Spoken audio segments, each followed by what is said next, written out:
I'm just trying to convert a barn, a grange, a écurie, a grenier in France, in a village on the outskirts of an important town with an international train station. But something's come up.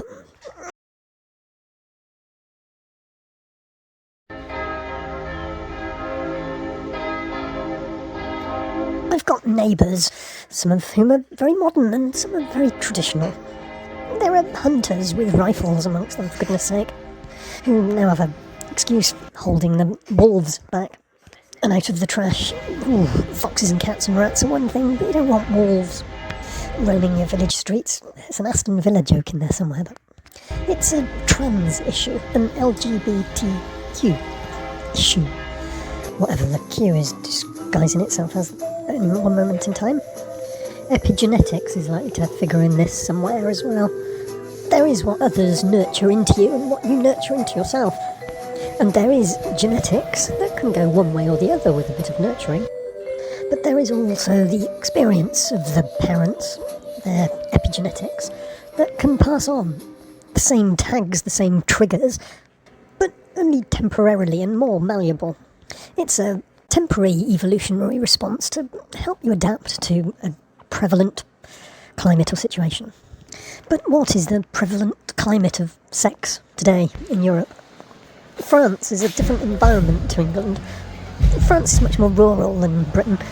While its units of measurement have become worldwide, it wasn't that long ago when every town had its own unit of measurement that varied as much as more than 10%, which is quite a lot on foot or an inch, and other parts of the body.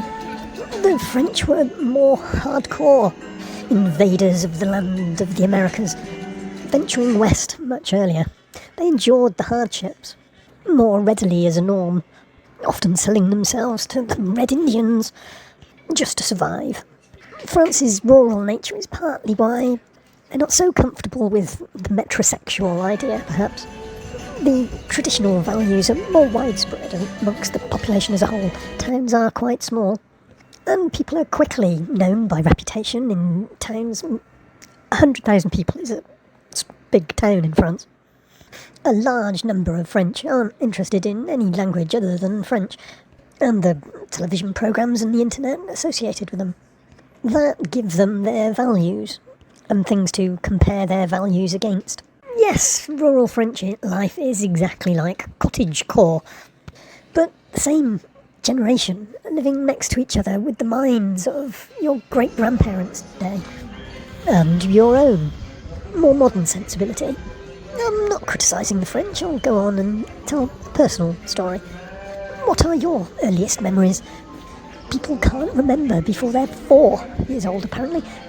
Italy and France are family-oriented. A Q, it's like a holding letter in the LGBTQ, if you ask me. I fear what it might become. Just other doesn't cut it. Sex, as in terms of gender type sex rather than physical lovemaking, has become a religion, and quite evangelical for some. Not an official, recognised religion, but people sometimes seem simpler in a village. There can be a person that you wouldn't necessarily have as a babysitter for your children, but they may be very gregarious and well-meaning, but they act as they were treated themselves without a filter. The rumours are perhaps just the woman with a child from a previous partner wants to move on cleanly to another partner. There's someone else that perhaps doesn't want to give up their growing up children, doesn't want to let them grow up. Empty nest syndrome. There's the Peter Pan thing where what's cute when you were young, when you're getting older, isn't seen by people in quite the same way.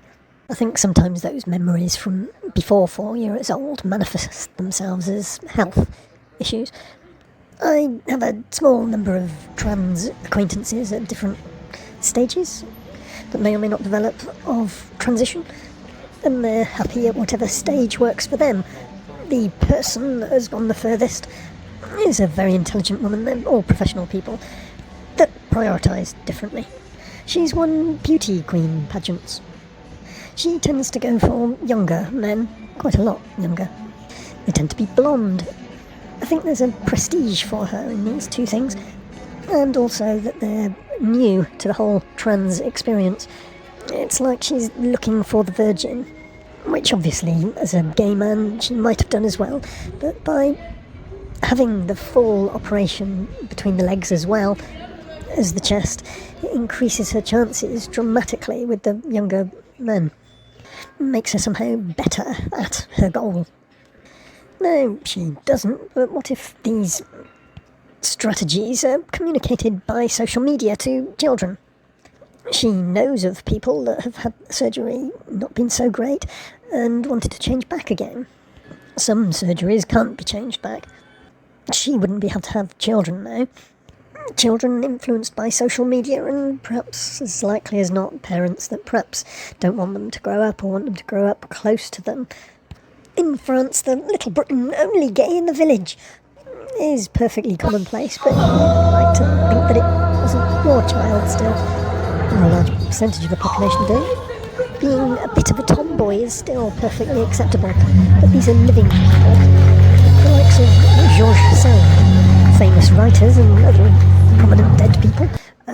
Fair game in England, but in France they haven't quite been claimed as a particular letter type.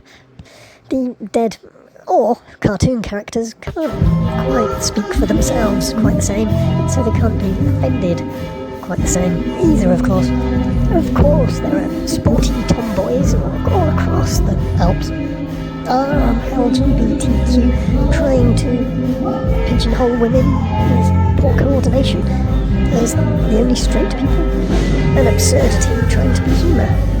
The macho and the macro machinery that provide for the ski experience. The pompiers, the firemen that cover so many purposes in France, and the military-trained gendarmerie. The traditional industries, heavy industries that are preserved in France by the socialist system that is now turning right-wing. This is the worrying trend. The right wing is macho, and women can only be housewives. This is an exaggeration, of course, but it's much more prevalent. And no one here is trying to discredit the power of traditional femininity. Demi-mondial. Demi-monde, half-world. I'm sure it's always existed everywhere, but through centuries, France has given us the term demi-mondial for the woman that builds community.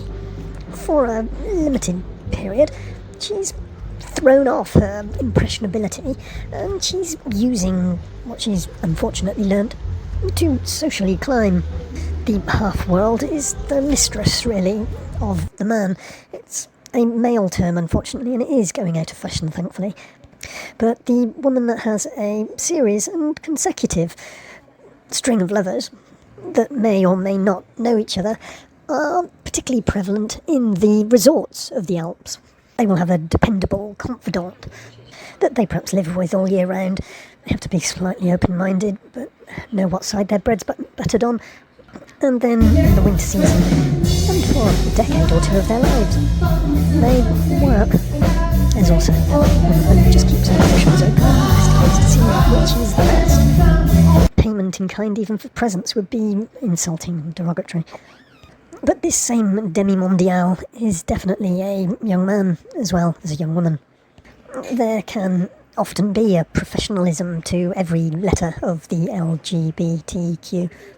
Some of the youngest of the trans, Miss T.G. Diamond, the particular one that I went to, and this acquaintance one, some of the younger ones were not so much nurses. That was more their hobby job. True boys from Brazil, really, like in Italy, but from all over. Some YouTuber might try and describe this as the dark side of the alpine economy, but it's nothing that isn't. It's just the internet live, isn't it? OnlyFans live and on your doorstep. In France, there isn't quite the drug culture that there often is amongst that five-letter community that doesn't exist as a community. Pride and its factions.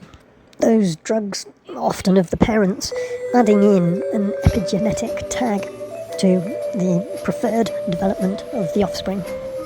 France, until recently, not secular, a Catholic country where abortion was really not on. Even if you were a child, a raped child, abortion wasn't encouraged. It had to be passed by a judge. And it was evening television viewing to see how this court case was going on, transpiring in black and white, cathode ray tube. But it's only women with wombs that need to worry about abortion, and are allowed to have an opinion almost, so long as it can't be described as too much of a sentient being. Or we should be outlawing IVF. Perhaps there are people in America that want to do that. But there is also a predominantly Israel-based religion that parental consent to marriage isn't required if a rape has taken place. Pregnancy from underage sex requires marriage.